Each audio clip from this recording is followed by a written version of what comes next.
हर रोज एक नई कहानी देखने के लिए चैनल को सब्सक्राइब करें और बेल आइकन दबाना ना भूलें। शीला के भाग तो तब खुले जब वो अपने बेटे अमित के लिए एक बेहद ही संस्कारी बहू दिया को घर में लाई, क्योंकि दिया के लिए सास का हुक्म पत्थर की लकीर और मेहमानों की सेवा करना सर्वोपरि था। जिसके चलते जब भी शीला के घर में कोई भी मेहमान आता तो दिया उनकी खातिरदारी में कोई कमी नहीं छोड़ती। ऐसे ही एक दिन गांव से मेहमान आने की बात बताते हुए शीला दिया से कहती है, दिया बहू, गांव से मेरी जेठानी माया और उसके दोनों बच्चे कविता और रवि आ रहे हैं। वो क्या है ना, कविता का रिश्ता शहर में ही तय होने वाला है, तो देख दिखाई के लिए उनको शहर आना ही पड़ेगा। इसलिए अब सब आ रहे हैं तो जरा तैयारियां कर लियो। जी जी माँ जी, मैं सब तैयारियां कर लूंगी। अतिथि देवो भवा, आप चिंता मत कीजिए। अरे मेरी संस्कारी बहू, ये अतिथि तो बस खर्चा करवाने के लिए आते हैं, लेकिन बहू को इनके बारे में बताया और गलती से इसने उनके आगे बग दिया तो दिक्कत हो जाएगी। शीला इतना बताकर चली जाती है और अब संस्कारों से भरी दिया मेहमानों के आने की तैयारियां करने लगती है। घर में सारा राशन फुल कर लेती है। मार्केट जाकर कई प्रकार की सब्जियां लेकर आती है और तो और नाश्ते के लिए अलग अलग तरह के स्नैक्स भी ला कर रख देती है। 2 दिन बाद शीला की जेठानी माया अपने 2 बच्चों के साथ आती है, जिनको देखकर शीला कहती है, अरे आ गई दीदी आप, आइए आइए। और बच्चों, कैसे हो तुम दोनों? हम ठीक हैं चाची, आप कैसी हैं? मैं भी ठीक हूँ। आओ आओ, अंदर आओ। बहू, सब लोग आ गए हैं, पानी वानी लेकर आओ सबके लिए। आओ दीदी, बैठो। घर तो अच्छा बना लिया देवरानी जी, चलो अच्छा है। अगर कविता की शादी करनी पड़ी यहीं से तो कम से कम मेहमानों के रहने खाने की दिक्कत तो नहीं होगी। हाँ, आपको कहाँ ही दिक्कत होगी, दिक्कत तो हमको होगी। कुछ कहा देवरानी जी तुमने? नहीं नहीं दीदी, मैं कहाँ कुछ कह सकती हूँ। शीला अपने मन में ही सारी बातें रख लेती है।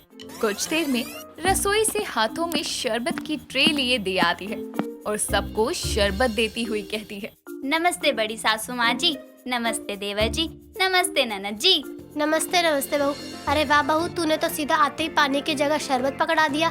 शुक्रिया तेरा, वरना आज तक तो इस घर में हमेशा पानी से ही स्वागत हुआ है मेरा। बड़ी सासू माँ जी, अतिथि देवो भवा। मेरी माँ ने हमेशा सिखाया है कि मेहमान भगवान के समान होते हैं, इसलिए उनको भगवान के समान ही सम्मान देना चाहिए। वाह भाभी, आपके अकॉर्डिंग मैं कौन सा भगवान हूँ फिर? चुप करना लायक बहू, सच में तेरी माँ ने तुझे बहुत ही अच्छे संस्कार दिए है, मानना पड़ेगा देवरानी जी। बहू तो अच्छी लाए हो आप। अब मैं अच्छी हूँ तो बहू तो अच्छी लानी ही थी। ये बहू भी ना, इसका नाम दिया है तो इसका मतलब ये नहीं कि सब कुछ दे देगी। तारीफ के लिए धन्यवाद बड़ी सासू माँ। अब आप लोग लंबे सफर से आए हैं तो चलिए आराम कर लीजिए। मैंने मेहमानों वाले कमरे अच्छे से साफ करके वहाँ सभी इंतजाम कर दिए हैं। अच्छा बहू, तेरा बहुत बहुत शुक्रिया। चलो बच्चों, आराम कर लो। सभी लोग आराम करने चले जाते हैं। जिसके बाद शीला अपनी संस्कारी बहू से कहती है, बहू, माना मेहमान भगवान होते हैं, लेकिन हम इंसान हैं और इंसानों के पास खाना पैसे से आता है और पैसे कमाने से आते हैं। तो मेहमानों को भोग लगाने के चक्कर में घर की तिजोरी खाली मत कर लियो। जी माँ जी, वो तो ठीक है, लेकिन मेरी माँ कहती है मेहमानों की आओ भगत करने के समय किसी और चीज के बारे में सोचना नहीं चाहिए, क्योंकि मेहमान अपने साथ हमारे घर सुख समृद्धि लेकर आते हैं। सुख समृद्धि लेकर आए ना आए, लेकिन लेकर जरूर चले जाएंगे। अब जब से घर में मेहमान आए थे तो दिया उनकी अच्छे से अच्छी आओ भगत में लगी रहती। सुबह उनकी पसंद का नाश्ता तो रात में उनकी पसंद का डिनर। इन सब से माया बहुत खुश थी। अब उनको आए 2 दिन हो चुके थे, जिस पर उस शाम माया शीला और दिया से कहती है, देवरानी जी, कल लड़के वाले आ रहे हैं कविता को देखने, तो जरा अच्छे से इंतजाम करवा देना। वैसे मुझे दिया पे भरोसा तो है, उसके लिए मेहमान भगवान है तो किसी चीज की कमी नहीं छोड़ेगी। जी बड़ी सासू माँ, ननद जी को देखने आने वालों को किसी भी चीज की कोई कमी नहीं होने दूंगी मैं। अगले दिन सुबह सुबह उठकर दिया सारे घर की अच्छे से साफ सफाई करके नाश्ता बनाती है और कुछ देर में बाकी सभी लोग भी उठ जाते हैं। घर को एकदम चकाचक देखकर रवि और कविता कहते हैं, भाभी आपका जवाब नहीं। सच में आपके संस्कारों का 1/4 भाग कविता के अंदर भी होता तो इसके होने वाले ससुराल का जीवन सफल हो जाता। क्या कहना चाहता है तू? मैं संस्कारी नहीं हूँ? भाभी, आप मुझे यहाँ से जाने से पहले सब कुछ सिखा देना, ताकि फिर मैं भी अपने ससुराल में जाकर आपकी तरह तारीफें बटोरूं। जरूर ननद जी, फिलहाल तो आप चलिए मेरे साथ, मैं आपको तैयार कर देती हूँ। भाभी आपके पास कोई अच्छी साड़ी है? मैं चाहती हूँ कि मैं साड़ी पहनकर उन लोगों के सामने जाऊँ। हाँ हाँ, आप मेरे साथ चलो। मेरी जो भी साड़ी आपको पसंद हो आप देख लेना और आप वही ले लेना। दिया कविता को अपने साथ अपने कमरे में लेकर चली जाती है और ये सब देखकर माया शीला से कहती है, देवरानी जी, सच में बहुत ही संस्कारों वाली है दिया। हमें आए हुए इतने दिन हो गए, लेकिन एक भी पल इसने एहसास नहीं होने दिया कि हम मेहमान हैं। दीदी, मेरी बहू का दिल बहुत बड़ा है और उसके संस्कार बहुत अच्छे हैं। मैं तो खुद को बहुत भाग्यशाली मानती हूँ कि मुझे दिया जैसी बहू मिली। चलो, मेरी बहू कभी दूसरों के सामने मुझे सुनने का मौका तो नहीं देती। दिया के संस्कार हर जगह उसकी तारीफ ही करवाते थे, जिसके कारण शीला को उससे कोई शिकायत नहीं थी। कुछ ही देर में एक रमेश नाम का लड़का अपनी माँ कुलवंती देवी के साथ शीला के घर आता है। दिया उन दोनों का बहुत अच्छे से स्वागत करती है और जब दिया दोनों माँ बेटों को शरबत दे रही थी तो रमेश शरबत का ग्लास उठाते हुए दिया के हाथ को छूने की कोशिश करता है, लेकिन दिया ये सब इग्नोर करके उनकी खातिरदारी में लग जाती है। कुछ देर बाद कविता बाहर आती है। उसको देखकर रमेश कहता है, अरे वाह, लड़की तो पूरी माल है। अरे रमेश, ध्यान से, कोई सुन लेगा तो रिश्ता टूट जाएगा। अरे वाह, आपकी बेटी तो बहुत सुंदर है। हमें तो रिश्ता मंजूर है। हाँ, मुझे भी। वैसे मुझे वॉशरूम जाना था, कोई बताएगा वॉशरूम कहाँ है? हाँ बेटा, जरूर। बहू, जरा इनको वॉशरूम दिखा लाओ। आइए। दिया रमेश को वॉशरूम तक छोड़ आती है और जब खुद वापस जाने को होती है तो रमेश वॉशरूम में ना जाकर दिया का हाथ झट से पकड़ लेता है और बोलता है, अरे यहाँ तक ले आए हैं तो जरा अंदर तक छोड़ाइए ना। वो क्या है ना, मुझे अकेले डर लगता है। ये क्या बदतमीजी है? हाथ छोड़िए मेरा, वरना मैं चिल्लाऊंगी। अरे अगर आप चिल्लाओगी तो सबको पता चल जाएगा और फिर आपकी ननद का रिश्ता टूट जाएगा और उसका जिम्मेदार आपको माना जाएगा। आपके जैसा घटिया आदमी मेरी ननद को डिजर्व भी नहीं करता। इतना बोलकर दिया हाथ छुड़वाकर बाहर रोती हुई आती है और अपनी सास और सबको सब कुछ बताती है। इतने में रमेश आकर सबसे कहता है, ये झूठ बोल रही है। मैं अंदर गया तो वहाँ मेरा हाथ पकड़ के बोलती, आप बहुत अच्छे दिखते हैं। मेरी ननद के साथ साथ मुझे भी आप पसंद है। और जब मैंने इनसे कहा कि ये सब गलत है तो इन्होंने बोला कि मैं बाहर जाकर देखो क्या करती हूँ। दीदी, ये लड़का झूठ बोल रहा है। देखो, मुझे मेरी बहू पर पूरा भरोसा है। ये झूठ नहीं बोल सकती। अरे क्या झूठ नहीं बोल सकती? झूठ बोल रही है।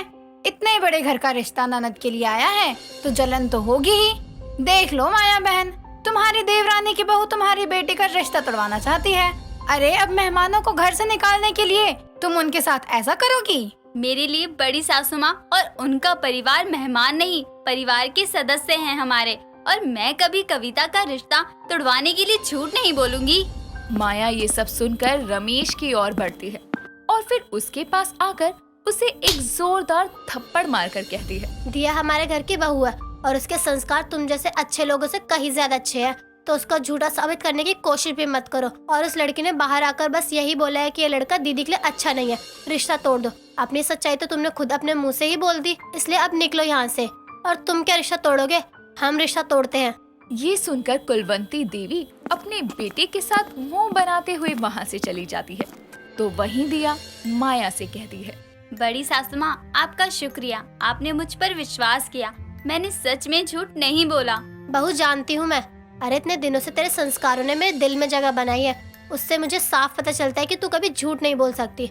और मुझे कोई दुख नहीं है रिश्ता तोड़कर। अरे ऐसे घर में बेटी देने से अच्छा है मैं अपनी बेटी को अपने घर में ही बैठा लूं। सच में दीदी, आज आपने मेरी बहू पर जो विश्वास दिखाया है ना, मुझे बहुत अच्छा लगा। अरे तेरी संस्कारी बहू ने हम मेहमानों को मेहमान न समझकर अपना परिवार समझा, तो अपने परिवार पर कोई भरोसा ना करे, ये तो गलत है। आखिरकार संस्कारी बहू के संस्कारों ने अपना जादू दिखा ही दिया, जिसके चलते घर आए मेहमान भी उसके गुणों और संस्कारों के कायल हो गए। नीमा के सर से खून निकलने की वजह से नीमा डर जाती है और अपनी सास स्वस्तिक के पास जाकर बोलती है, देखिए ना सासू माँ, मैं तो बड़ी परेशान हो गई हूँ। मेरा सिर तो धीरे धीरे सड़ जाएगा, मैं क्या करूँ? अरे ये जख्म तो बहुत ज्यादा बढ़ चुका है। चल मैं अभी डॉक्टर के पास ले चलती हूँ। नीमा के सर में जख्म देखकर स्वस्तिक उसे एक लेडी डॉक्टर के पास लेकर जाती है। डॉक्टर उसके सर को चेक करके बोलती है, आप लोग अपने शरीर की साफ सफाई का ध्यान नहीं रखते क्या? सिर को देखकर तो इतनी घृणा आ रही है। नीमा अपनी माँ सुलेखा को अपना सर खुजाते हुए बोलती है। देखो ना माँ, ये अजीब सी बीमारी लगी हुई है मुझे। सिर की खुजली की वजह से मैं बहुत ज्यादा इरिटेट हो रही हूँ। मुझे समझ नहीं आ रहा कि मैं क्या करूँ जिससे ये खुजली मेरा पीछा छोड़ दे। अरे क्या हुआ तेरे सिर में?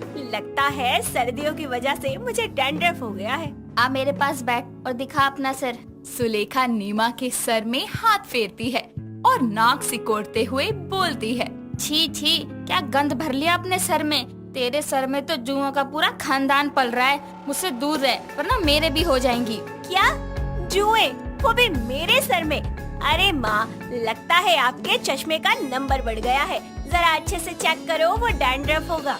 मैं झूठ नहीं कह रही, तेरे सिर में जुए हैं और एक दो नहीं, पूरा का पूरा सर भरा हुआ है तेरा। हे भगवान, अब मैं क्या करूँगी? अरे ये इन्फेक्शन जैसी बीमारी को लेकर तुम मुझसे और किचन से दूर ही रही हो।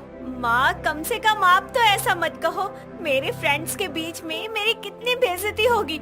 और तो और जब मैं अपने ससुराल वापस लौटूंगी तो मेरी सास तो मुझे घर में ही नहीं घुसने देगी। मेरे पास एक उपाय है। जल्दी बताओ ना माँ, मुझे टेंशन हो रही है। बताती हूँ। तो सबसे पहले बालों को अच्छी तरह धोकर उसमें कंडीशनर लगाकर नहा ले, फिर बताती हूँ क्या करना है। सुलेखा की इतनी बात को सुनकर नीमा फटाफट बालों को वॉश करके उस पर कंडीशनर लगाती है और गीले बालों में सुलेखा के पास आती है। सुलेखा उसे देखते हुए बोलती है। अब व्हाइट टॉवल और बारीक कंघी मेरे कमरे के ड्रॉर में पड़ी होगी, जा लेकर आ उसे। अच्छा माँ। नीमा उसके कमरे में जाकर कंघी और व्हाइट टॉवल लेकर आती है, जिसके बाद वो सुलेखा को देते हुए बोलती है। इससे क्या होगा माँ? मेरी सारी जुएं उड़कर आसमान में चली जाएंगी क्या? अरे ना समझ, तू बैठ पहले मेरे पास। सुलेखा उसे व्हाइट टॉवल बिछाने की कहती है और बालों को टॉवल पर झुकाते ही वो उसके बालों में कंघी करने लगती है। कंघी से झाड़ते ही टॉवल पर जुओं की बरसात हो जाती है। ये सब देखकर सुलेखा उसकी जुओं को अपने नाखून से मारते हुए बोलती है। हमारे जमाने में मेरी माँ मेरी और मेरी छोटी बहन के जुएं पड़ जाने पर यही इलाज करती थी। उन्हें तो हाथों से भी निकालना आता था। हाँ माँ, मेरे सर को बहुत आराम मिल रहा है। नहीं तो खुजा कर तो मैंने अपने सर में दर्द ही कर दिया था। और इस कंघी से तो मुझे बड़ा रिलैक्स फील हो रहा है। और देखो तो इस टॉवल पर कैसे जुओं की लाशें बिछ गई हैं। जुओं से हमारे बाल कमजोर होकर टूटने लगते हैं। जुएं हमारे सिर में रहती भी हैं और हमारा खून भी चूसती हैं, जिसकी वजह से हमारे सर में खुजली और जख्म बन जाते हैं। इसलिए इसका इलाज पहले ही कर लो तो ही अच्छा है। माँ, आपके सिर में कभी जुएं पड़ी? तू पहले अपने सिर की जुएं निकाल ले, मेरे सिर की बाद में बात करियो। सोच रही हूँ एक दो प्राणी आपके सर पे भी ट्रांसफर कर दूं। इनकी पार्टी हो जाएगी आपके सर पे भी। अच्छा, मेरे क्यों? अपनी सास के सिर में डालियो और हो सके तो अपने ससुर के भी सिर में डाल दियो। अरे ना रे बाबा। और हाँ, एक बात ध्यान रहे, इस टॉवल को बहुत अच्छे तरह से धो लियो, वरना किसी और की भी जुएं चढ़ जाएंगी। इसलिए कहते हैं अपनी कंघी, रुमाल और टॉवल किसी से शेयर नहीं करना चाहिए। ओ, अब समझ में आई बात। तेरा दिमाग भी तेरी तरह ऑलवेज लेट है। थैंक्स माँ, मेरी हेल्प करने के लिए। अच्छा हुआ जो आपने समय रहते मेरी सारी जुएं निकाल दी, वरना मेरी सास मेरे जुओं वाले बाल देखती तो बड़ी दिक्कत हो जाती। चलो, कल मुझे वापस भी जाना है तो मैं पैकिंग कर लेती हूँ। अरे सही से साफ कर ले, नहीं तो दोबारा हो जाएंगी। नीमा सुलेखा की बात को अनसुना करके लापरवाही करती है। अगले दिन वो अपना बैग पैक करके अपने ससुराल वापस लौट जाती है। वहाँ पहुँचते ही वो अपनी सास स्वस्तिक के पैर छूकर बोलती है। कैसे हो माँ जी? घर बहुत सुना हो गया था तेरे जाने से। और तेरे मायके वाले ठीक तो हैं? हाँ माँ जी, माँ, भैया, दीदी, पापा सब ठीक है। अरे माँ जी, आपको कुछ बताना था, मैं तो भूल ही गई। अरे तनिक थम जा, थोड़ा आराम कर ले, अभी ही आई है और बातों की रेल बनाना शुरू कर दी। हाँ ठीक है माँ जी, मैं अभी थोड़ी देर में आती हूँ। नीमा वहाँ से चली जाती है और कुछ दिनों बाद उसे अपने पति अजीत के साथ उसके दोस्त की शादी का इनविटेशन आता है, जिसमें नीमा भी अजीत के साथ जाती है। पार्टी में वो बहुत सुंदर लग रही थी, लेकिन उसका एक हाथ हमेशा उसके बालों और सर पर खुजाते हुए ही था। ये देखकर सब लोग वहाँ उसे नोटिस कर रहे थे। उन्हें इस तरह से देखकर नीमा अपने मन में अपने आप से बोलती है, हे भगवान, मेरे सर में इतनी खुजली क्यों हो रही है? कहीं मुझे दोबारा से जुए तो नहीं हो गई? अगर ऐसे ही सर खुजलाती रहूंगी तो सबको पता चल जाएगा कि मेरे सर में जुओं का अड्डा बना हुआ है। यार, साफ तो की थी मैंने, दोबारा से हो गई है क्या? तभी वो शादी के बाद दुल्हा और दुल्हन के साथ फोटो क्लिक करवाने जाती है। नीमा बार बार अपने हाथ से सर में खुजा रही थी। ये देखकर कैमरामैन उसे बोलता है, अरे मैडम जी, ये पोज शूट नहीं कर रहा, अपने हाथों को नीचे कर लीजिए। कैमरामैन के इतना बोलने पर भी वो खुजली की वजह से बार बार अपने सर को खुजाते हुए फोटो क्लिक करवाती है, जिसे देखकर अजीत बोलता है, ये तुम्हें हुआ क्या है? समझ नहीं आ रहा क्या? ये अनहाइजीनिक हरकतें करना बंद करो, तुम पूरी पार्टी में मेरी बेइज्जती करवाओगी। इतना बोलकर अजीत उसे पार्टी से लेकर घर आता है और उस पर गुस्सा करते हुए बोलता है, ये क्या ड्रामा लगा रखा था? सारा मूड खराब कर दिया। थोड़ी देर और रुकी होती तो सब के सब वहाँ तुम्हारा इंटरव्यू लेने आ जाते और कल के न्यूज़पेपर के फ्रंट पेज पर तुम्हारी सिर खुजाते हुए फोटो छपती। आप गुस्सा मत होइए प्लीज। इतना बोलकर अजीत वहाँ से चला जाता है और नीमा अभी भी अपने सर को ही खुजा रही थी और इसी वजह से उसके सर से खून निकलने लगता है और वो डर जाती है। वो स्वस्तिक के पास जाती है और स्वस्तिक उसका सर देखकर उसे डॉक्टर के पास ले जाती है और उसके सर को चेक करके डॉक्टर बोलती है, ये क्या हाल कर लिया है आपने अपना सर खुजा खुजा कर। इतना बुरा हाल है तुम्हारे सर का कि जुओं ने अपना साम्राज्य इतना बढ़ा लिया कि तुम्हारा सर सड़ चुका है, जिसमें फोड़े और घाव बन चुके हैं। खुजली की वजह से तुमने उसे खरोच दिया है और वो जख्म बन गए हैं। अब मैं तुम्हें दवाइयाँ और कुछ लोशन लगाने के लिए देती हूँ, उसे डेली इस्तेमाल करना और अपने शरीर की साफ सफाई पर ध्यान देना। जी डॉक्टर। कितने दिनों में ठीक हो जाएगा इसका सिर डॉक्टर? अब बीमारी बड़ी शिद्दत से पाली है तो जाने में भी वक्त लगेगा।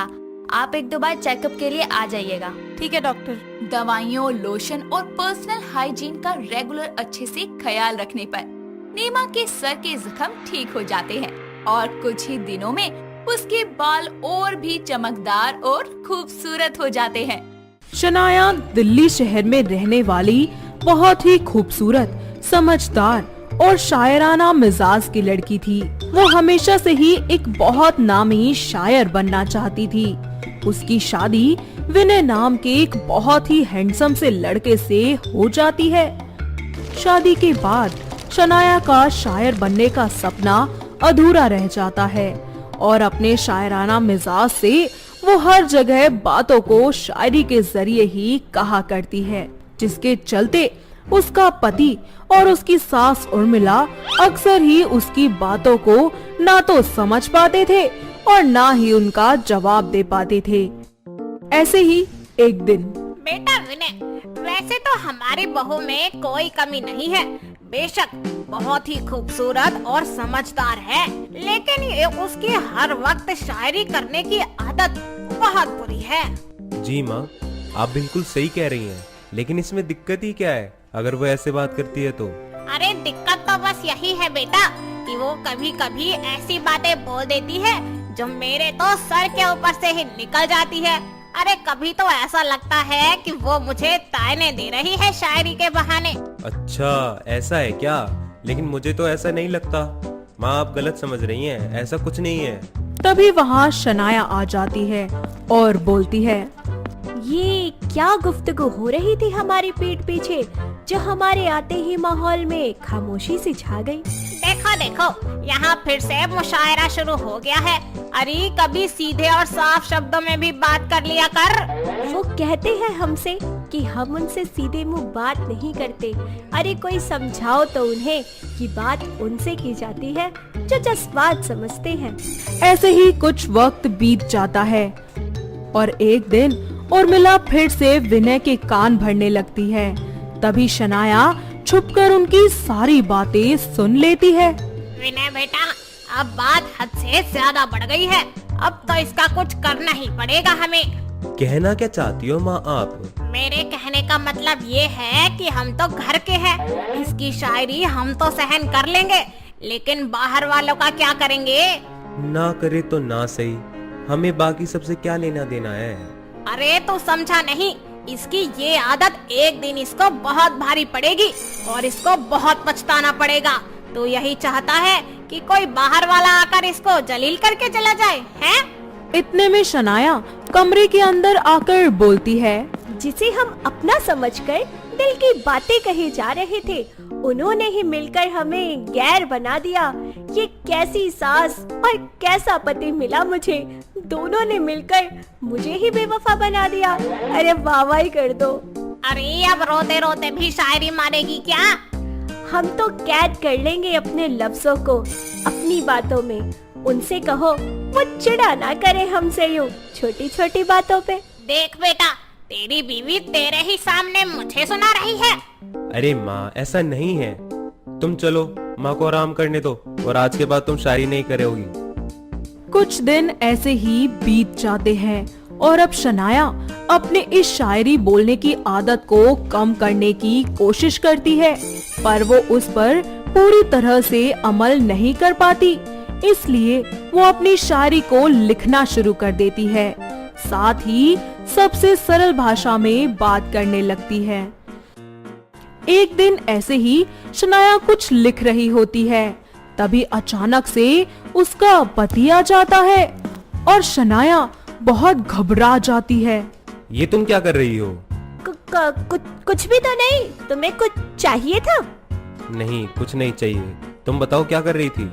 ओह, मेरी बेबी नाराज है मुझसे। अरे मैं किसी से नाराज नहीं हूँ। ये बताइए, खाना खाया आपने? तुमने भी तो नहीं खाया, तो मैं कैसे खा लूं? मुझे भूख नहीं है, आप खा लो। ऐसे कैसे भूख नहीं है? और वैसे भी तुम्हें पता है ना कि तुम्हारे बिना मैं खाना नहीं खाता। विनय प्लीज, मैं नहीं मानने वाली। कोई बात नहीं, तुम रूठते रहो, हम मनाते रहेंगे। हाँ? विनय, तुम भी शायरी करते हो? तुम्हें भी शायरी पसंद है? शायरी पसंद नहीं थी, पर शायरी करने वाली तो पसंद है।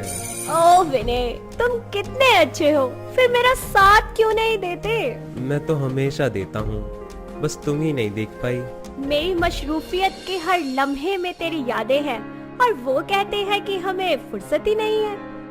बहुत खूब, मैं कभी भी तुम्हें हर्ट नहीं करना चाहता था, लेकिन मैं तुम्हें कैसे समझाता कि तुम्हारी शायरी की वजह से सब तुम्हें गलत समझ लेते हैं और मैं ये सब होते हुए नहीं देख सकता। तारीफ के मोहताज नहीं होते वो लोग जो सच्चे होते हैं। असली फूलों को कभी इत्र नहीं लगाया जाता। कुछ दिन ऐसे ही बीत जाते हैं और शनाया की लिखने की आदत अब और भी ज्यादा बढ़ जाती है और देखते ही देखते वो अपनी शायरी की एक पूरी किताब लिख देती है। ऐसे ही एक दिन विनय अपने कमरे की अलमारी में कुछ डॉक्यूमेंट्स ढूंढ रहा होता है कि तभी उसके हाथों में शनाया की लिखी शायरी की बुक आ जाती है, जिसे पढ़कर विनय की आंखें नम हो जाती हैं।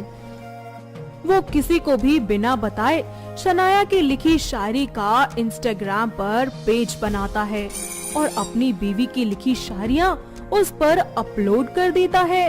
लोग उसकी शायरी को बेहद पसंद करते हैं, इतना कि वो शनाया की लिखी किताब की डिमांड करने लगते हैं। कुछ वक्त यूं ही बीत जाता है और एक दिन विनय शनाया से कहता है, शनाया जल्दी से रेडी हो जाओ, हमें जाना है बाहर, बहुत जरूरी काम है। पर हम जा कहाँ रहे हैं? ऐसे ही कहीं बाहर घूम कर आते हैं ना, बहुत दिन हो गए हम कहीं बाहर नहीं गए। अरे पर फिर भी कोई जगह तो होगी ना, कोई नाम पता कुछ तो होगा। तुम्हें चलना है या नहीं? ठीक है, चलते हैं फिर। ठीक है, जल्दी से तैयार हो जाओ फिर। विनय और शनाया उस बुक फेयर में जाने के लिए निकल जाते हैं। थोड़ी देर बाद दोनों बुक फेयर पहुंचते हैं, जहां जोरदार तालियों के साथ शनाया का स्वागत किया जाता है। शनाया को पहले तो कुछ समझ नहीं आता, तभी विनय चिल्लाते हुए बोलता है, सरप्राइज! बेबी मुझे माफ कर दो, मैं कभी समझ ही नहीं पाया कि तुम्हारे अंदर कितना खूबसूरत हुनर है जिसे मैं छुपा रहा था। शनाया, तुम्हारी शायरी को लोगों ने बहुत पसंद किया है और पब्लिक डिमांड पर तुम्हारी बुक प्रिंट हुई है। तुम सच कह रहे हो? तुमने मेरी किताब पढ़ी थी? हाँ, मैंने पढ़ी थी और उसे पढ़कर एहसास हुआ कि तुम कितना खूबसूरत लिखती हो। अर्ज किया है कि भूल हुई है हमसे जो पहचान ना सके तेरे अंदर के गालिब को।